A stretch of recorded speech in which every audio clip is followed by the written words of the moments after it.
بسم اللہ الرحمن الرحیم۔ حضرات، دو مختصر خطبے نماز عید قربان کے حوالے سے آپ کی سماعتوں کے نظر کیا جا رہا ہے۔ یہ دو خطبے نظر کیے جا رہے ہیں چونکہ نماز عید الاضحیٰ یا عید قربان اس کو جب پڑھا جاتا ہے جماعت سے تو دو خطبے ہوتے ہیں، مختصر سا دو خطبہ اس خیال سے پیش کیا جا رہا ہے کہ اگر ہمارے مخاطبین میں سے بعض افراد ایسے ہوں کہ جو آج کل جو حالات چل رہے ہیں، لاک ڈاؤن کا زمانہ ہے، کووڈ-19 کی وبا دنیا میں پھیلی ہوئی ہے اور اس وجہ سے امام بارگاہوں میں، سینٹرز میں، مسجدوں میں جا کر، عیدگاہوں میں جا کر اجتماعی طور پہ بہت سے لوگ ہو سکتا ہے نماز نہ پڑھ سکیں، اپنے گھر میں نماز پڑھیں، تو اب ان کے لیے نماز بھی ہم نے عملی طور پہ پڑھ کر کے دی ہوئی ہے، انٹرنیٹ پہ پڑھی ہوئی ہے۔ جو لوگ دیکھنا چاہیں وہ سفینۃ النجات کلچرل اینڈ ایجوکیشنل ٹرسٹ، سفینۃ النجات ٹرسٹ کے یوٹیوب چینل پہ جا کے دیکھ سکتے ہیں، اس سے استفادہ کر سکتے ہیں۔ اور اس میں عید کے دونوں خطبے بھی بیان کیے گئے ہیں ویڈیو کی شکل میں، لیکن یہاں آج بجائے نماز کے صرف اور صرف خطبہ اس لیے پیش کیا جا رہا ہے قربانی کا کیونکہ نماز کا طریقہ دونوں سیم ہے، چاہے عید فطر کی نماز ہو یا عید قربان کی نماز ہو۔ میں مختصر سے خطبے صرف اس لیے پیش کر رہا ہوں کہ جو لوگ اپنے گھر میں پڑھیں اور گھر میں ایک سے زیادہ افراد ہوں، 2، 4، 6، 10 افراد اگر گھر میں ہوں اور جماعت سے پڑھنا چاہتے ہیں نماز، تو نماز کا طریقہ تو جو کتابوں میں ہے اس کے اعتبار سے یا جو خطبہ جو طریقہ نماز کا میں نے دکھایا ہے، نماز پڑھ کے دکھائی ہے، اس طریقے سے آپ لوگ دیکھ کر کے نماز پڑھیں۔ خطبہ بھی اب چونکہ جماعت کی شکل میں نماز آپ پڑھیں گے تو خطبہ بھی لازم ہو جائے گا، ضروری ہو جائے گا، احتیاط لازم یہ ہے کہ خطبہ بھی پڑھا جائے، دو خطبے دیے جائیں۔ تو آپ میں سے جو نماز پڑھائے گا، آپ کے اہل خانہ میں جو متدین ہے، اگر مرد اور عورت دونوں پڑھ رہے ہیں ساتھ میں، تو جو مرد ہے متدین ہے، دیندار ہے، ظاہر اس کا اچھا ہے، وہ نماز پڑھائے گا اور نماز کے بعد دو خطبے پڑھے گا۔ طریقہ نماز کا یہ ہے کہ 2 رکعت نماز صبح کے طریقے سے ہوگی۔ میں مختصر میں بتا دیتا ہوں طریقہ، تفصیل دوسری جگہ بیان کی ہے۔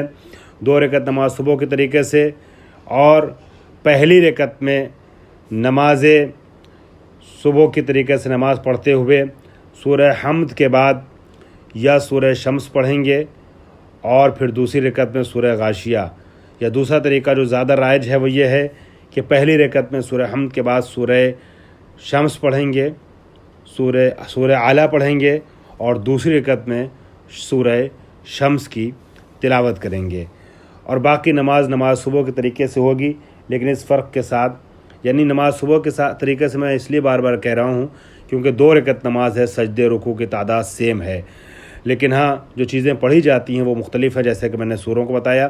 اسی طریقے سے قنوت، اس میں 9 مرتبہ قنوت پڑھا جاتا ہے۔ پہلی رکعت میں 5 قنوت ہے، دوسری میں 4 قنوت ہے۔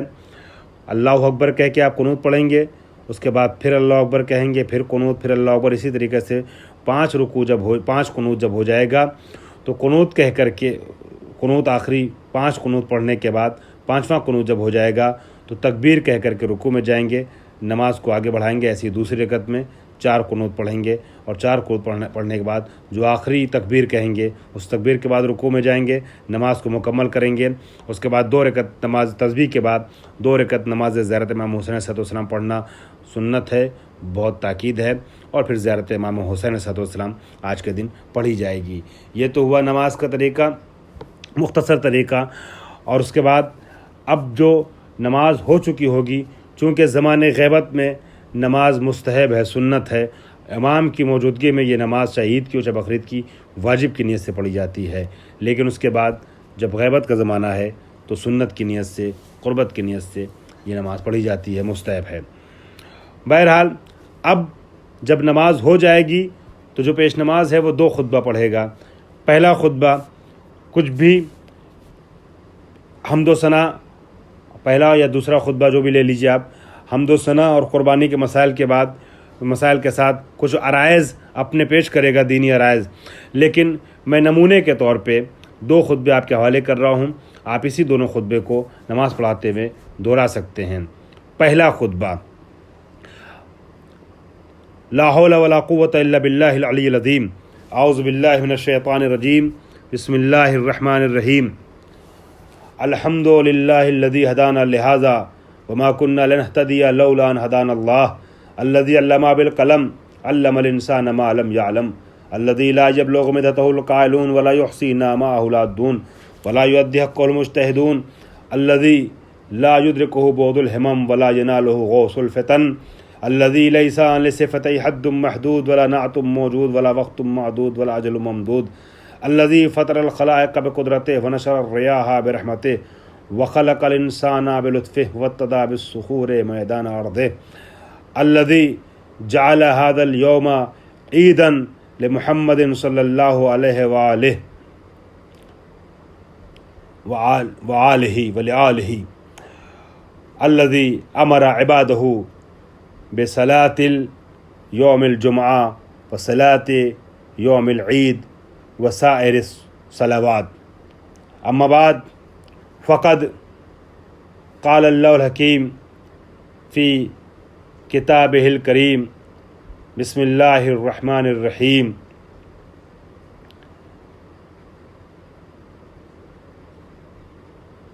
हज़रात, मैं इस खुतबे के आगाज़ में ये अर्ज़ करना चाहूँगा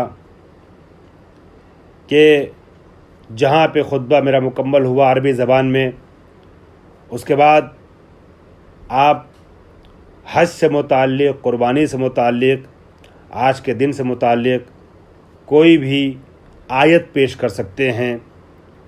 मसलन सूरह मादा की वो आयत कि जिसमें लफ्ज़ ईद का ज़िक्र हुआ है, जिसमें जनाब ईसा अलैहिस्सलाम ये फरमाते हैं, अर्ज़ करते हैं बारगाह खुदाबंदी में, रब्बना अनज़िल अलैना माइदतम मिनस समा तकूनु लना ईदन लिअव्वलिना व आखिरिना, आसमान से खान नेमत भेज देता कि हम सब के लिए, हमारे अव्वल और आखिर सब के लिए ईद हो जाए। या इसके अलावा वलिल्लाहि अलन्नासि हिज्जुल बैत मन इस्तता इलैहि सबीला, हज वाली आयत पढ़ करके चंद जुमले पेश कर सकते हैं। या क़ुरबानी से मुताल्लिक़ जो आयात हैं, या दावत से मुताल्लिक़ जो आयात हैं, किसी भी आयत को सरनामा सुखन बना करके गुफ्तगू का आगाज़ किया जा सकता है। हज़रात, आयत पढ़ने के बाद मैं अर्ज़ करना चाहूँगा, तबरुकन मैंने 2-1 आयत की तरफ इशारा किया, ये अर्ज़ करना चाहूँगा कि ईद का दिन है। आप सब की खिदमत में आज की मुनासबत से मुबारकबाद पेश करता हूँ और दुआ करता हूँ कि परवरदिगार आलम हमारी और आपकी तरफ से इस ईद को ईद के तौर पे कबूल फरमा ले। और मौलाए कायनात ने जो फरमाया है कि कुल्लु यौमिन ला युसल्लहु फीहि फहुव ईद, हर वो दिन के जिस दिन अल्लाह की नाफरमानी न की जाए वो दिन ईद का दिन होता है। हमारा ये दिन उसी तरीके से ईद का दिन हो और हमारी ये इबादत वाकई के तौर पे शरफ़ कबूलियत हासिल कर ले। ईद के खुतबे में, ईद फ़ित्र में फ़ित्रे के मसाइल बयान होते हैं और ईद क़ुरबान में क़ुरबानी के मसाइल। लिहाजा मैं पहले खुतबे में क़ुरबानी की तरफ कुछ हल्का सा इशारा करना चाहूँगा। तफसीलात आप लोग तफसीली किताबों में देख सकते हैं। क़ुरबानी 10, 11 और 12 में मुस्तहब है, मुस्तहब उन लोगों के लिए, सुन्नत मुअक्कदा उन लोगों के लिए कि जो अपने वतन में हैं, वरना जो लोग मक्के में हैं उनके लिए वाजिब है। तो असल में 10, 11, 12 क़ुरबानी वाजिब है, और बल्कि जो लोग मक्के में हैं वो क़ुरबानी बाद में 13वें दिन भी कर सकते हैं, उनके लिए वाजिब है क़ुरबानी। लेकिन जो लोग दूसरे शहरों में हैं उनके लिए वाजिब नहीं, सुन्नत और मुस्तहब कहा जाता है। लेकिन ये ऐसा गैर वाजिब है जो वाजिब की सरहदों से मिला हुआ है, मुत्तसिल है। बहुत ज़्यादा ताकीद है, यहाँ तक कहा गया है कि अगर इंसान के पास पैसे नहीं हैं तो वो कर्ज़ लेकर के भी क़ुरबानी करा सकता है। और जनाब उम्मे सलमा की रिवायत है कि पैगम्बर अकरम ने इरशाद फरमाया है कि अगर क़ुरबानी के लिए कर्ज़ लिया जाए और कर्ज़ ले के भी कुर्बानी अदा की जाए, कुर्बानी की जाए, तो परवरदिगार आलम उस कुर्बानी का जो ख़र्च हुआ है कर्ज़ा लेकर के उसको इंशाअल्लाह उतरवा देगा, अदा करवा देगा। कुर्बानी की बेइंतहा ताकीद है और यह सुन्नत इब्राहिमी है जिसको पैगम्बर अकरम ने आगे बढ़ाया, उस पर इम्ज़ा किया, सिग्नेचर की और ताकीद की है। जो जहाँ भी हो उसे कुर्बानी कराना चाहिए। अगर कुर्बानी अकेले नहीं करा सकते हैं तो फिर जिसके साथ शरीक होना चाहें, किसी के साथ शरीक होकर के 2 या 4 लोग मिल कर के भी कुर्बानी करा सकते हैं। यही नहीं बल्कि ये अर्ज़ करूं कि अगर कुर्बानी में 1, 2, 4 बल्कि ज़्यादा लोग भी शरीक होना चाहें और अलग से नहीं करा सकते हैं तो उसकी तादाद नहीं है, लोग करा सकते हैं, लेकिन जितनी कम तादाद हो उतना बेहतर है। कुर्बानी के लिए यह है कि गाय, भेड़, ऊँट या बकरी मसलन बकरा या बकरी कुछ भी, इसको इस तरीके के जानवर की कुर्बानी करना चाहिए। और उसकी जो तफसीलात हैं वो किताबों बयान की गई हैं कि कितने उम्र का हो जानवर तो बेहतर है।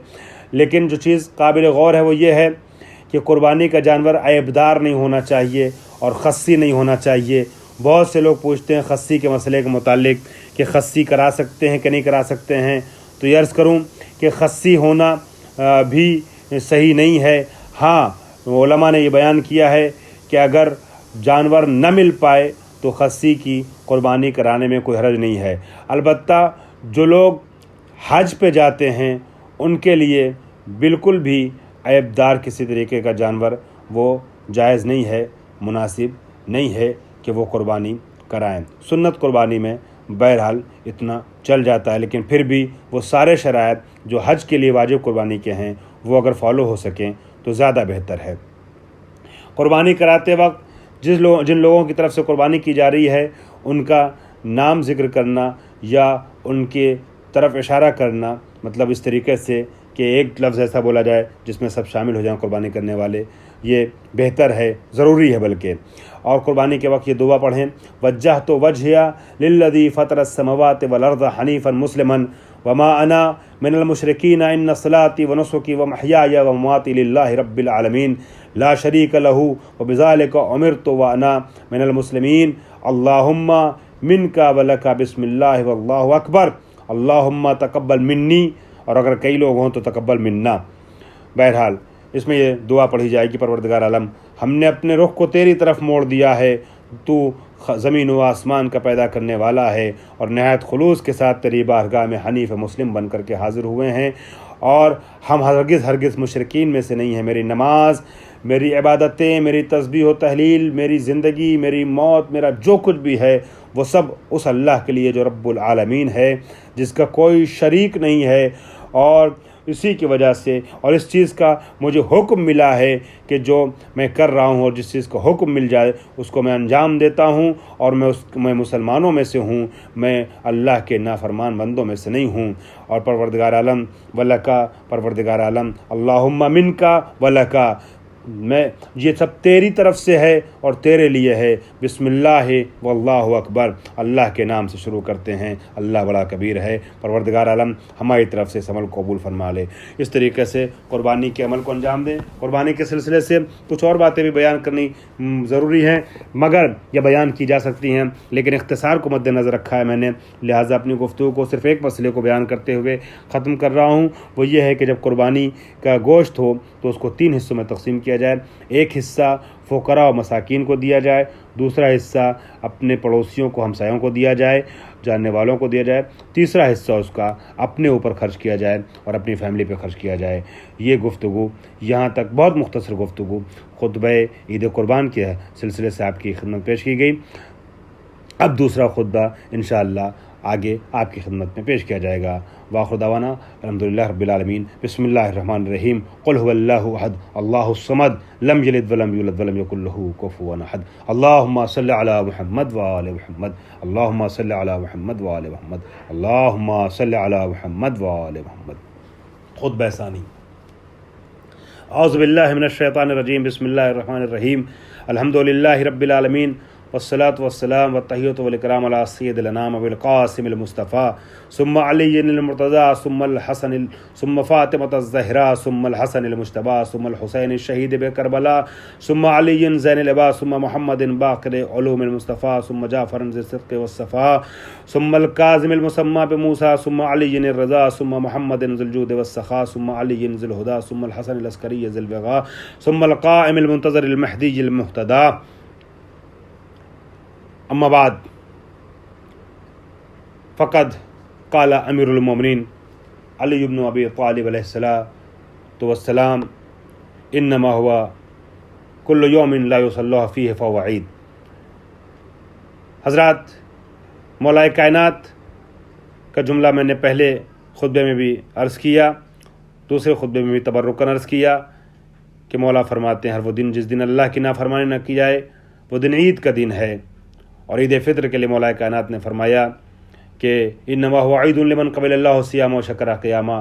ईद उसकी है कि जिसकी इबादत को, जिसके क़याम को, जिसके क़ुऊद को, जिसके शुक्र को, जिसके रोज़ों को खुदावंद आलम कबूल कर ले, रोज़ा कबूल कर ले परवरदिगार आलम, और खुदावंद आलम उसकी इबादतों पर शुक्रिया अदा कर दे।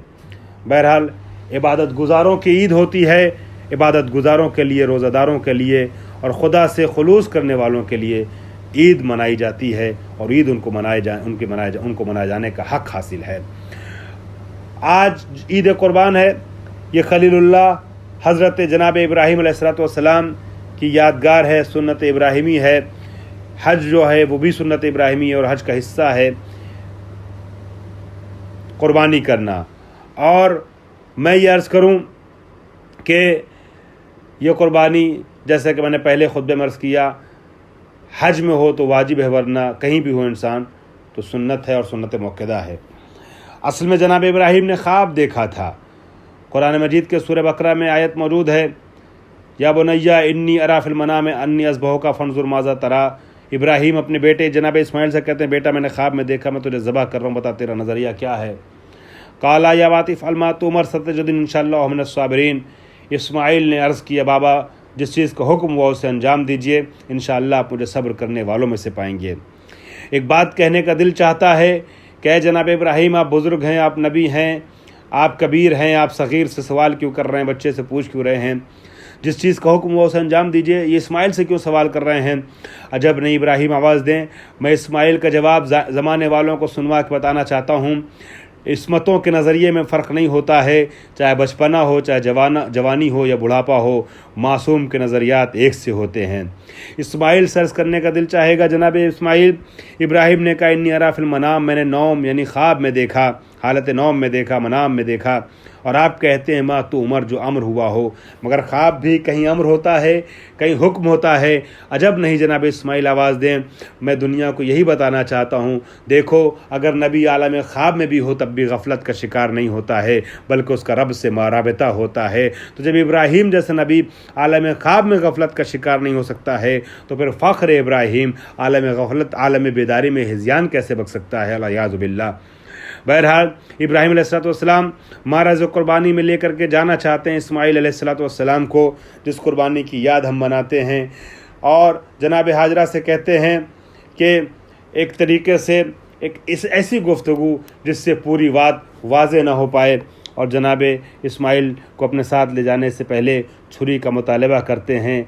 जनाब हाजरा पूछती हैं, जब बेटे को आप सैर कराने ले जा रहे हैं, तफरीह कराने, घुमाने ले जा रहे हैं अपने साथ, तो फिर जब सहरा दिखाने, जंगल दिखाने जा रहे हैं, तो फिर ये छुरी की ज़रूरत क्या है? आवाज़ दी, हो सकता है रास्ते में कोई जानवर आ जाए तो छुरी की ज़रूरत पड़ सकती है। लिसान इस्मत से निकले हुए जुमले कैसे सही साबित होते हैं, इसको आप आगे देख सकते हैं। जनाब इब्राहीम अलैहिस्सलाम मैदान मिना में पहुँचते हैं। जनाब इब्राहीम इस्माइल को ज़बह करना चाहते हैं। इस्माइल कहते हैं कि पेशानी, अपनी आँखों पर पट्टी बांध लीजिए।